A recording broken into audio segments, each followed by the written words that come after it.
Everyone, welcome to the maths world. ఈ వీడియోలో 7th class new syllabus first chapter integers అనే చాప్టర్లో exercise 1.2లో 5, 6, 7 problems, అలాగే ఎక్సర్సైజ్ తర్వాత ఉన్నటువంటి పజిల్ టైం, ఈ పజిల్ని ఎలా సాల్వ్ చేయాలో నేర్చుకుందాం. 5th problem, a green grasser earns a profit of 7 per kg of tomato and got loss of 4 per kg of brinjal by selling. ఒక రైతు టమాటాలు 1 కేజీ టమాటా అమ్మడం వల్ల 7 రూపీస్ ప్రాఫిట్ వస్తుందంట, 1 కేజీ వంకాయలు అమ్మడం వల్ల 4 రూపీస్ లాస్ వస్తుందంట. On Monday he gets neither profit or loss. Monday రోజున అంటే సోమవారం రోజున అతనికి ప్రాఫిట్ కానీ లాస్ కానీ ఏమీ రాలేదు. అయితే if he sold 68 KGs of tomato, ఆ రోజు అతను 68 కేజెస్ ఆఫ్ టమాటోస్ అమ్మాడు. అయితే ప్రాఫిట్ రావాలి కదా, కానీ ప్రాఫిట్ కానీ లాస్ కానీ రాలేదు. ఎందుకంటే వంకాయలు అమ్మడం వల్ల లాస్ వచ్చింది కాబట్టి ఈ ప్రాఫిట్ ఆ లాస్ సరిపోయింది అనమాట. అయితే ఎన్ని కేజీలు వంకాయలు అమ్మాడో తెలుసుకోవాలి. How many kgs of brinjal did he cell. అతను ఎన్ని కేజీలు వంకాయలు అమ్మినట్లయితే అతనికి వచ్చిన లాసు ప్రాఫిట్ ఈక్వల్ అవుతాయి. అంటే నైదర్ ప్రాఫిట్ నాట్ లాస్ అంటే ఏమీ లేదు, 0 అని అర్థం అనమాట. First one, profit on 1 kg tomato on selling of 1 kg tomato. 1 KG tomato అమ్మడం వల్ల ఎంత ప్రాఫిట్ వచ్చింది ఈజ్ ఈక్వల్ టు 7 రూపీస్. అయితే 68 కేజెస్ అమ్మాడు. Profit on selling of 68 KGs of tomato is equal to 68 into 7 వేస్తాం, 68 sevens వస్తాయి అన్నమాట అతని ప్రాఫిట్. అయితే బ్రింజల్స్ అమ్మడం వల్ల లాస్ వచ్చింది. Loss on selling of 1 kg brinjal is equal to 4 rupees. అయితే ఎన్ని కేజెస్ బ్రింజల్స్ అమ్మాడో తెలియదు కాబట్టి వాటిని ఎక్స్ అనుకుందాము. Let number of kgs of brinjal he sold is equal to x kgs అనుకుందాం. అయితే లాస్ ఎంత వస్తుంది అప్పుడు? Loss on selling of x kg brinjal is equal to, ఇక్కడ మనం 68 కేజెస్కి ప్రాఫిట్ అంటే 68 into 7 రాసాం కదా. సో ఎక్స్ కేజెస్ బ్రింజల్ అమ్మితే 4, ఒక్కొక్క కేజీకి 4 రూపీస్ కాబట్టి ఎక్స్ కేజెస్ అమ్మితే లాస్ ఎక్స్ ఇంటూ 4 వస్తుంది, ఎక్స్ ఇంటూ 4 రూపీస్. అయితే ఇక్కడ మనకి ప్రాఫిట్ కానీ లాస్ కానీ ఏమీ రాలేదు, అంటే 0, అతనికి ఏమీ రాలేదన్నమాట. సో ప్రాఫిట్ లాస్ రెండు యాడ్ చేసినట్లయితే ఇక్కడ మన లాస్ కాబట్టి మైనస్తో డినోట్ చేస్తాం, -4. అలానే ఎక్స్ ఇంటూ -4 అవుతుంది, ఇది -4x అనమాట. ఎక్స్ ఇంటూ -4 -4x రూపీస్ అవుతుంది. సో ప్రాఫిట్ కానీ లాస్ కానీ అతనికి ఏమి రాలేదు కాబట్టి మొత్తానికి 0 అవుతుంది. ప్రాఫిట్ ప్లస్ లాస్ 0 అవుతుంది. అయితే ప్రాఫిట్ మనకి 68 into 7 వచ్చింది, లాస్ ఏమో -4x వచ్చింది, ఈజ్ ఈక్వల్ టు 0. అయితే మనకి ఎక్స్ వాల్యూ కావాలి కాబట్టి ఈ -4xని రైట్ సైడ్ తీసుకెళ్ళినట్లయితే మైనస్ కాస్త ప్లస్ అవుతుంది, అంటే +4x అవుతుంది అనమాట. సో ఎక్స్ వాల్యూ కావాలి, ఇంటూ 4 లెఫ్ట్ సైడ్ వస్తే /4 అవుతుంది. 68 into 4/4, 68 into 7/4. సో ఇది ఈక్వేషన్స్ని సాల్వ్ చేయడం అనేది నెక్స్ట్ చాప్టర్లో నేర్చుకుంటాము. ఆల్రెడీ 6th క్లాస్లో నేర్చుకున్నాం సింపుల్ ఈక్వేషన్స్ అని. అంటే సైన్స్ అనేవి ఈజ్ ఈక్వల్ టు అవతలకి వెళ్తే ఏమవుతుంది, యువతలకి వస్తే ఏమవుతుంది అనేది. సో మనం ఒక నెగిటివ్ నెంబర్ని ఈజ్ ఈక్వల్ టు అవతలకి తీసుకెళ్ళినట్లయితే పాజిటివ్ నెంబర్ అవుతుంది. 4 into x, ఎక్స్ వాల్యూ కావాలి, ఇంటూ 4ని ఈజ్ ఈక్వల్ టు అవతలకి తీసుకొస్తే /4 అవుతుంది. ఇప్పుడు దీన్ని క్యాన్సిల్ చేసినట్లయితే 4 టేబుల్లో 4 ones 4, 6లో నుంచి 4 మైనస్ చేస్తే 2 వస్తుంది. 2 పక్కన 8 తీయించుకుంటే 28, 4 sevens 28. ఇది డివిజన్ అనమాట. ఇలా మైండ్ మ్యాథ్స్ రాకపోయినట్లయితే పక్కన ఇలా డివిజన్ చేసుకుంటే మీకు అర్థమైపోతుంది. 4 ones 4, 6 కింద 4 వేస్తే 2.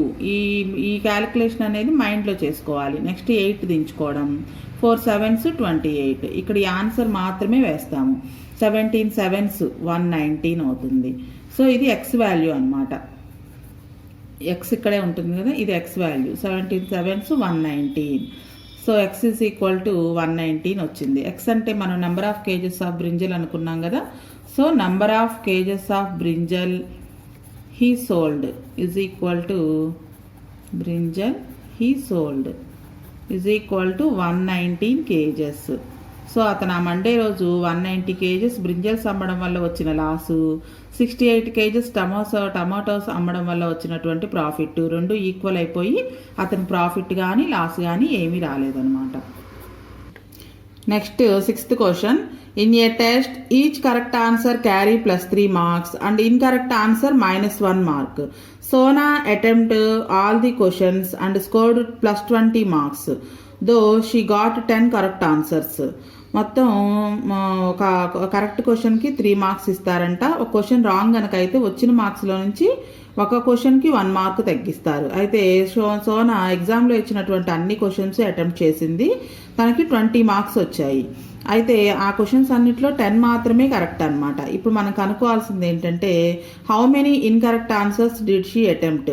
మొత్తం తను సోనా రాసినటువంటి క్వశ్చన్స్లో ఎన్ని ఇన్కరెక్ట్ అయినాయో కనుక్కోవాలి. రెండవది how many questions were given in the test. మొత్తం ఆ పరీక్షలో ఎన్ని క్వశ్చన్స్ ఇచ్చారో కూడా కనుక్కోవాలి. ఫస్ట్ మార్క్స్, కరెక్ట్ క్వశ్చన్కి మార్క్స్ ఎన్నో రాద్దాం. Marks given for 1 correct answer is equal to 3 marks ఇస్తారు, అంటే +3. అయితే మార్క్స్ గివెన్ ఫర్ మనకి సోనాకి మొత్తం 10 క్వశ్చన్స్ కరెక్ట్ అయినాయి కదా. So marks given for 10 correct answers is equal to ఒక క్వశ్చన్కి 3 మార్క్స్ అయితే 10 క్వశ్చన్స్కి 10 × 3 30 మార్క్స్ రావాలి. But Sona score is equal to 20 marks వచ్చాయి సోనాకి. అప్పుడు ఇన్కరెక్ట్ ఎన్ని అయినాయి, 10 మార్క్స్ తగ్గాయి కదా. సో ఎన్ని మార్క్స్ తగ్గాయో రాద్దాం. ఫస్ట్ మార్క్స్ అబ్టైన్డ్ ఫర్, యాక్చువల్గా 30 మార్క్స్ రావాలి కానీ సోనాకి 20 మార్క్సే వచ్చాయి. Marks obtained for incorrect answers is equal to తనకు వచ్చిన మార్క్స్లో నుంచి రావాల్సిన మార్క్స్ని మైనస్ చేయాలి. సో 20లో నుంచి 10 అంటే ఒక పాజిటివ్ నెంబర్ ఒక నెగిటివ్ నెంబర్ ఉంది, సబ్ట్రాక్షన్ చేయాలి. 30లో నుంచి 20 మైనస్ చేస్తే 10 వస్తుంది. బిగ్ నెంబర్ ముందు మైనస్ ఉంది కాబట్టి -10 మార్క్స్. సో సోనాకి ఇన్కరెక్ట్ ఆన్సర్స్ వల్ల 10 మార్క్స్ తగ్గాయి అన్నమాట. అప్పుడు ఒక్కొక్క ఇన్కరెక్ట్ ఆన్సర్కి 1 మార్క్ తగ్గిస్తారు కదా. Marks given for 1 incorrect answer is equal to 1 mark తగ్గిస్తారు, అంటే తగ్గిస్తారు కాబట్టి -1 మార్క్ అన్నమాట. అప్పుడు నంబర్ ఆఫ్ ఇన్కరెక్ట్ ఆన్సర్స్, మొత్తం ఇన్కరెక్ట్ ఆన్సర్స్ ఎన్ని రాసింది, number of incorrect answers is equal to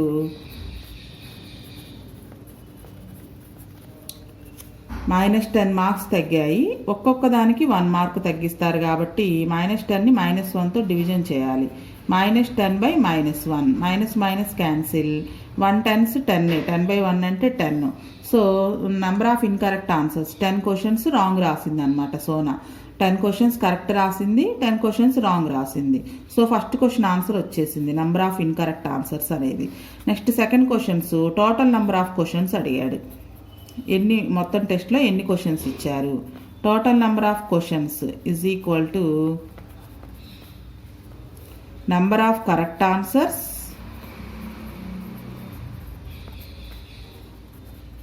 plus number of incorrect answers. Correct రాసిన 10, ఇన్కరెక్ట్ రాసినటువంటి 10, మొత్తం 20 క్వశ్చన్స్ ఇచ్చారనమాట. 10 + 10 మొత్తం 20 క్వశ్చన్స్ మనకి ఎగ్జామ్లో ఇచ్చారు. Next 7th problem.